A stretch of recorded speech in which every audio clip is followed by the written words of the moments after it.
with a membership of around 1 crore 10 lakhs. As a course of our membership हमने ये देखा है कि बाकी के औरतों के सवाल उठाते वक्त ये जो पूरा कर्जे का मामला है वो बहुत ही भीषण स्वरूप ले रहा है और ख़ास तौर पे ये माइक्रो फाइनेंस इंस्टीट्यूशन के ज़रिए जो लोन बांटे जा रहे हैं उससे औरतों के ऊपर कर्ज बाजारी बना भी बढ़ रहा है और आत्महत्या बढ़ रहे हैं और MFI के इंस्टीट्यूशन की तरफ से जुल्म भी बढ़ रहा है।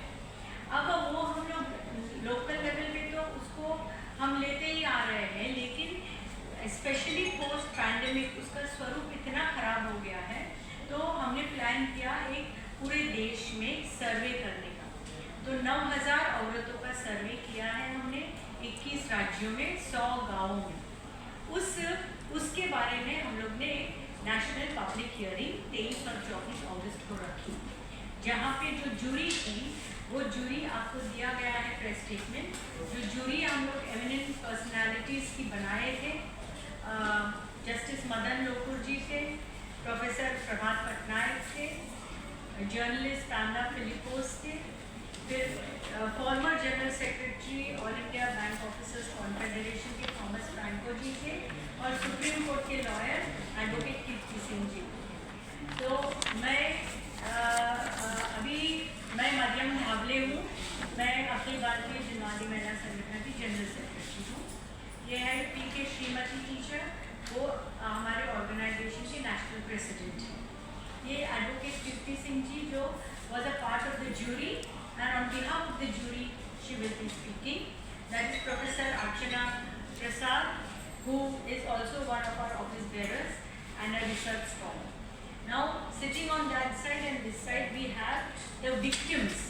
जो victims है MFI के, यहाँ पे 15-16 victims आए थे देश के अलग अलग हिस्सों से, जिन्होंने अपनी बातें रखी हैं।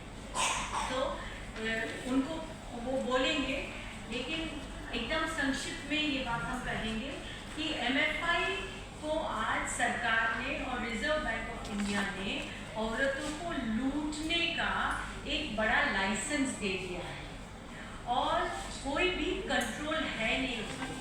RBI ने जो भी उनके ऊपर बंधने थी वो पूरी बंधने निकाल दी। इंटरेस्ट रेट पे कोई भी कैप नहीं है और कितना लोन देना है, किसको देना है, उसके ऊपर कोई कैप नहीं है।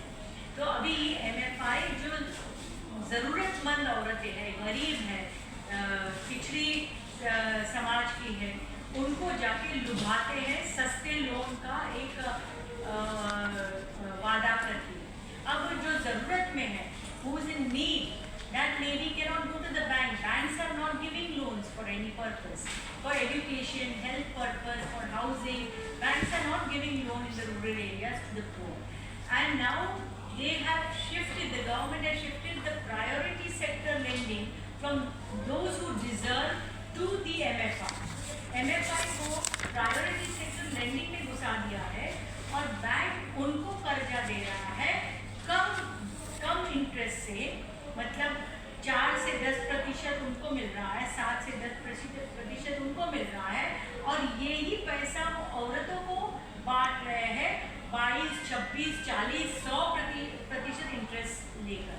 मतलब जो मुनाफा कमाने का जरिया आज गरीबों का गरीबी की ही लूट करके मुनाफा कमाने का पूरा नया जो साहूकार बनते थे ग्रामीण इलाकों में, मनी लेंडर्स एक ज़माने में, आज ये नई मनी लेंडर्स के एक अवतार